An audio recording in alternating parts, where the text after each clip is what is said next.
Containers are taking the world by storm. Now, if you don't know what they are, then it doesn't really do you much good or help you leverage the value of them. So today, we'll spend a little bit of time on what they are, where they came from. Honestly, what are we even talking about when we say containers? When I say containers, I'm talking about Docker containers. So in 2003, a gentleman named Solomon Hykes was the CTO for a company called .cloud. They were a platform as a service company looking to host applications for developers primarily.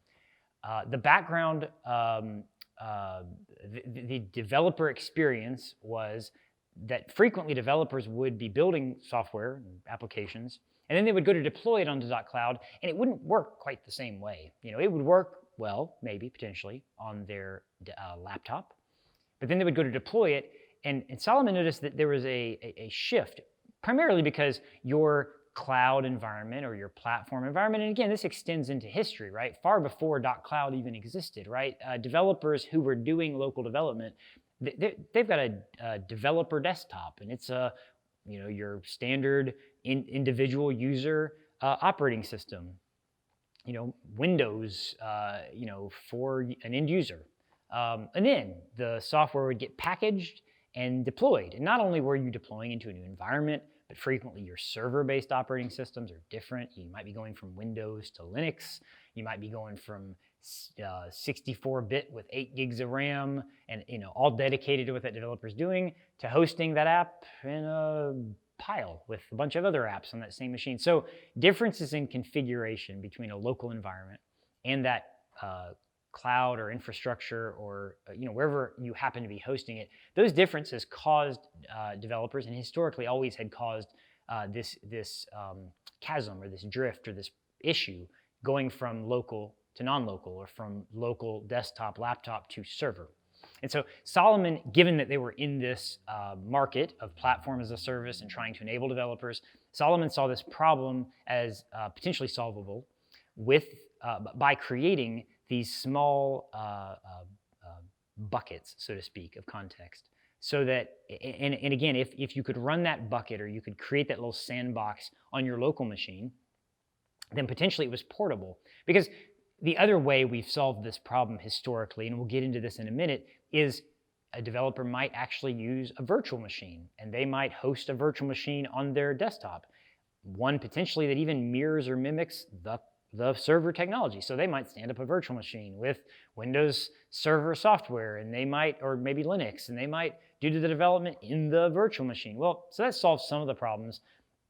But even then, your configuration isn't in code, it's in that virtual machine. And when it gets packaged up for deployment, lots of stuff can get missed. Oh, and by the way, running several virtual machines on a desktop or laptop machine isn't really practical, right? Because each virtual machine needs their own bit of resources. So the way we were doing it historically just wasn't working. And so the idea that you could take this unit, again, eventually that became called a container, but this unit of functionality, develop that application to be run in that unit locally, and then take that same unit, all packaged up, and deploy it into the cloud was incredibly attractive, right? Because now you are dependably going to get the same result. Let's dig in for a second and talk about the differences, though, between a container and a virtual machine. Why are they better?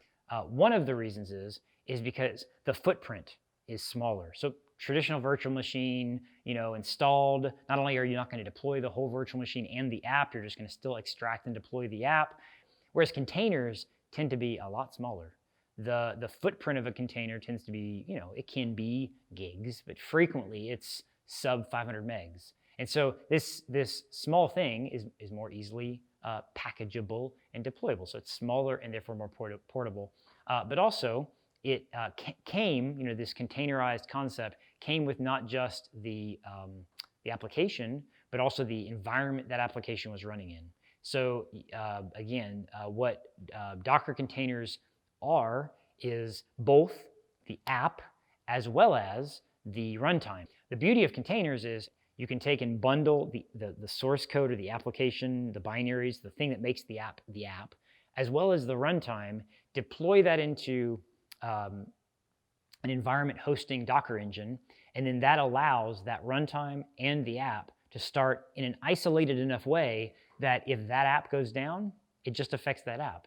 If that app has a runaway, we'll talk in a minute about orchestration tools. If that app it ends up needing more resources than is even on that host environment, the host environment can, box up and keep isolated that impact. And so, again, the brilliance of, but also the way in which Docker containers are different than VMs is that inherent isolation. And then again, the portability, the smallness to them, and their ability to be able to be deployed across multiple environments. So let's talk for a minute about the ecosystem. Having a Docker container and knowing what it is and how it might be different than a virtual machine is not exactly, it might be helpful, but it's not helpful if you consider how many different tools have hit the market recently. One of those is the notion of registries or repositories. These tools are really just document management systems for code that allow multiple developers to keep track of their stuff and not collide, and potentially collaborate in a productive way. Well, one of the things that has allowed Docker containers to really take a foothold is because a Docker container is described using code. So when you actually tell the Docker engine how to build and then how to run that container, you're doing it all with code. And so what's interesting is there's this opportunity now to publish, almost as a public marketplace, these pre-built either starting place containers, base images they call them, or even pre-built images that require you as a developer or you as an engineer to do very little, honestly. These repositories or registries for images are helpful in multiple ways. As I said, they offer almost a marketplace for developers to go and get started. They also offer an authoritative place to deploy a version of something so that when you're trying to start up, one of the things that's interesting about containers, because they're portable, they're fast, they tend to be cheap in terms of both their startup time and also their resource consumption. You frequently will run multiple instances of them. Why? Well, they're meant to be whacked and restarted. They start really fast, right? Historically, you wouldn't go, I'm going to kill this virtual machine and I'm going to restart a new one. Why? Because that might take 2 minutes and your app might be down for 2 minutes. The beauty of a container is it starts up in seconds. And so you frequently will see people deploy, or you might deploy mini containers, mini instances of a thing. So you need a place for that thing that's going to deploy all those instances of containers to go get that authoritative version of the software. So registries or repositories offer that authoritative place for these deployment systems. We'll talk about what they're called in a minute, to go get that software. A second ago, we talked about the fact that these tools that deploy and manage containers go to the shelf, so to speak, of registries and repositories to pull off the image and get it started. But we didn't talk about those systems. So the systems that do that are called schedulers or orchestrators. Again, cluster schedulers is kind of one way, depending on what products you're talking about. Orchestrators or container orchestrators is another. Really, at the end of the day, you got to have something that will, as I said, go to the registry or repository, pull down that image, get the container going. In some cases, get that container deployed over many instances. You might have 10 instances of a given app, all being load balanced, but you wouldn't necessarily have 10 VMs, right? So this is where it's different than a VM, but it's similar in concept, where you might have 10 load balanced instances.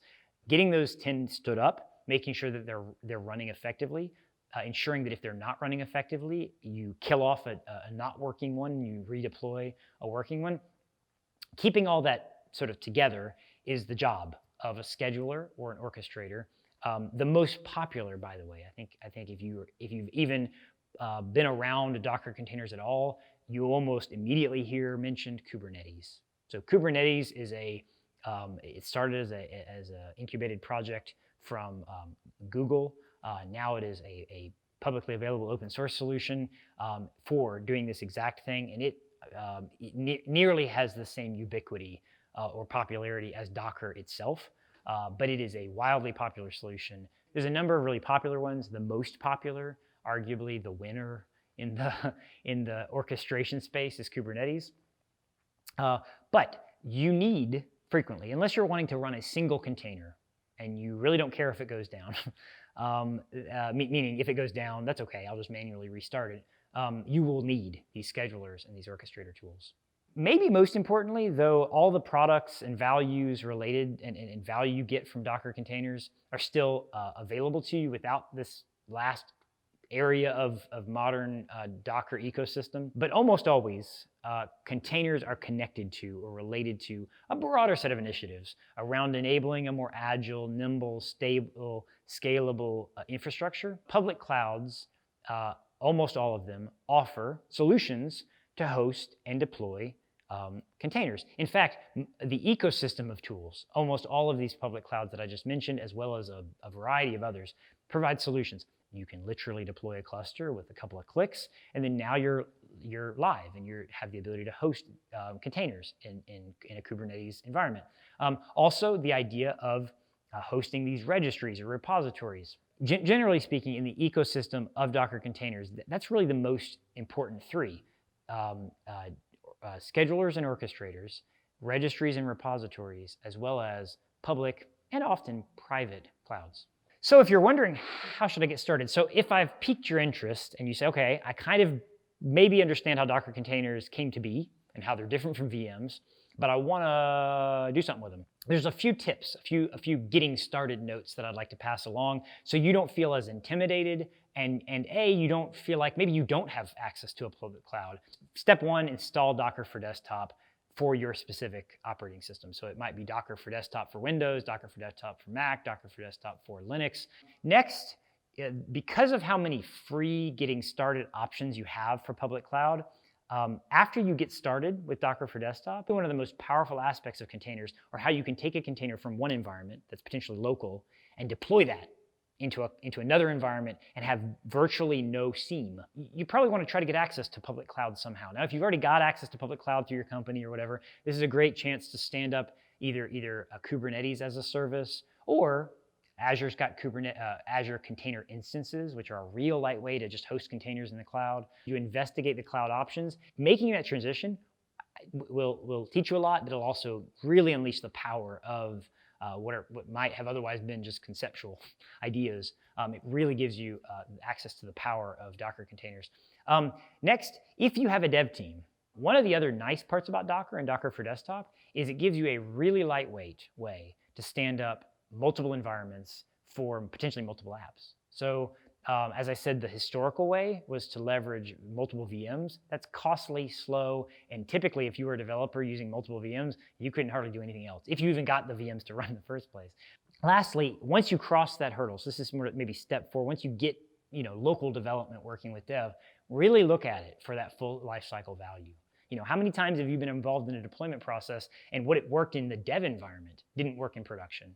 And so you're kind of left with this, hey, we tested it. Oh, well, yeah, you tested it. But ultimately, the deployment and packaging patterns were so different or so subject to human error that by the time you got it to prod, it just worked differently. So once you've got it working locally, evaluate it for that full lifecycle value, because that's ultimately the power of Docker containers.